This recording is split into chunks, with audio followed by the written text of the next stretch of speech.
Chapter 6, we are visiting relational leadership.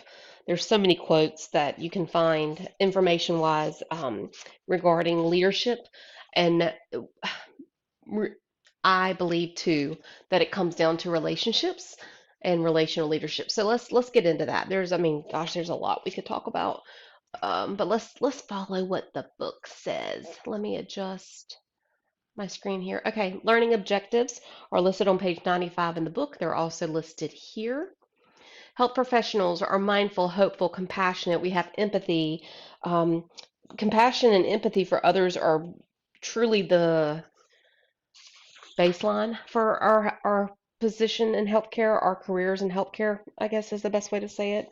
Uh, Good clinical reasoning also requires focused examination of objective clinical information in combination with mindfulness, etc. That's I'm now flipped over to page 96.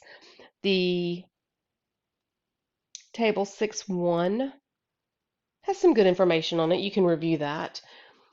Let me flip this slide real quick. I, I run over that.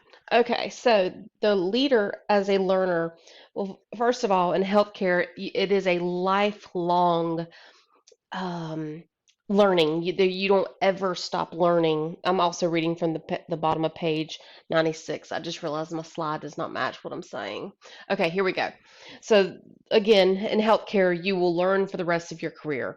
It's not a one-stop shop. Hey, I have a degree now and I don't have to learn anything else. That is absolutely not true.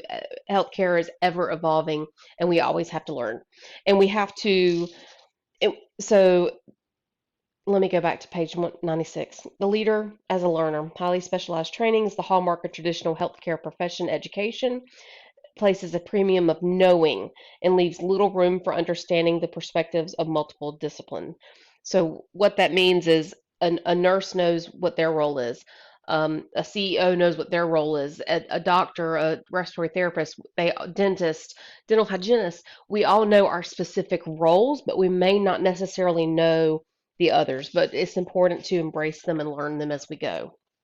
So coaching is the next thing listed on this slide. Coaching is mentioned on page 98, and I could just read this entire page to you word for word, but I'm not going to. But there's so much important stuff. So coaching builds deep relationships. That is very important in healthcare teamwork and team framework, if you will, uh, to build these relationships. People, Maya Angelou is quoted as people don't care how much you know is how you make them feel is most important. And I totally did not do her quote any justice there, but it really is about relationships and how you make a person feel. Andragogy is an adult learning theory where pedagogy is the theory for children when like anywhere from elementary to high school. That's what pedagogy is, but andragogy is adult learning theory, and we assume that the adults come to our classrooms, if you will, with experiences, and they're self-directed, and their initiatives can be self-taught, and etc. That's why many colleges and programs and courses are offered online to adults, not necessarily children yet. I think there was a lot of online for children during COVID, and it will be interesting to see what data and whoever studies the post effects of that, were their outcomes met, or did they just do the best they could do? But definitely, adult learning online is great with the andragogy thought process because it's self-directed, self-taught, and they bring prior experiences, just like you do. Designated leader of a team actively coaches team members by learning to listen, learning to ask powerful questions, and creating a safe environment. That is so critical. Again, page 98 is just full of great information. Going over to 99, the leader as a partner. We won't always want a psychologically safe environment. That is anywhere within healthcare, but especially within teamwork. If I'm on a team of 5, 7, 10, however many people are working together as a coordinating care for a patient, I have to feel safe psychologically to speak up and to advocate or to argue a point professionally, or to say, I just have a bad feeling about this, or, yes, this is exact, I agree, and I just happen to know that two other people did great with this idea. So that psychological safety net is important. And what I mean by that is that people, my other team members, actively listen to me. They make me feel included. They don't berate me. They don't talk down to me.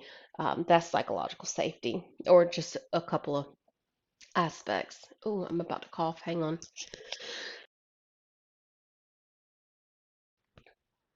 I just put myself on mute. Okay. The leader as a catalyst. So, hang on. I was going to go down this slide, but I feel like there's more. There is. Look, leader as a learner. Being comfortable with not knowing, having negative capability. Okay. Be curious about the perspective of others and ask questions. Yes. Leader as a coach. Yes, we talked about this. Leader as a partner. I just read from that section in the book. And leader as a catalyst. The biggest thing from this paragraph to me was that the strength of a team lies in its ability to leverage the skills of multiple disciplines to a common goal for client-centered care. So I was just mentioning that how a team of 10, if you will, come together at a round table in a healthcare facility, and you start making decisions on what's best for this patient. So again, instead of acting like you know it all, you're empowered by others. Um, and servant leaders mentioned here on the slide, the chapter, I mean the page. Yeah, it does. The second sentence in that paragraph talks about servant leaders appreciate and leverage the expertise and contributions of every member. Okay, so leader as an ecologist.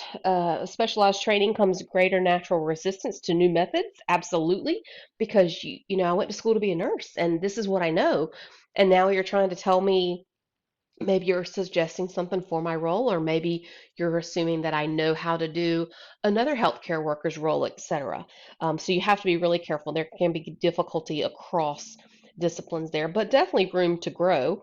I hope nobody thinks they know it all, because none of us do. Bridging gaps between disciplines is a key role of healthcare leaders, because there are so many disciplines in healthcare. And then the last slide, if we're going by the slide, primary function of a leader. And that is okay. That doesn't match up necessarily with anything in the book, but I'm fine with it. Um, it could be within page 101. I honestly did not highlight anything on that page as I was reading. So, okay, look at the case stories, review those, and obviously you can reflect with the reflections on page 102, 103. That would just be for yourself. But the short chapter, great information, and yes to all of this. Relational leadership in healthcare, it's there, and it works best when a healthcare leader can pull upon everybody's talents and everybody's prior knowledge, and the team works better if no one thinks they know it all, because again, we don't. I've said that. And we can just learn so much from one another, be a servant to each other on a team, and with the major outcome being that a patient is served well and has great outcomes. All right, let me know if you have any questions about chapter 6.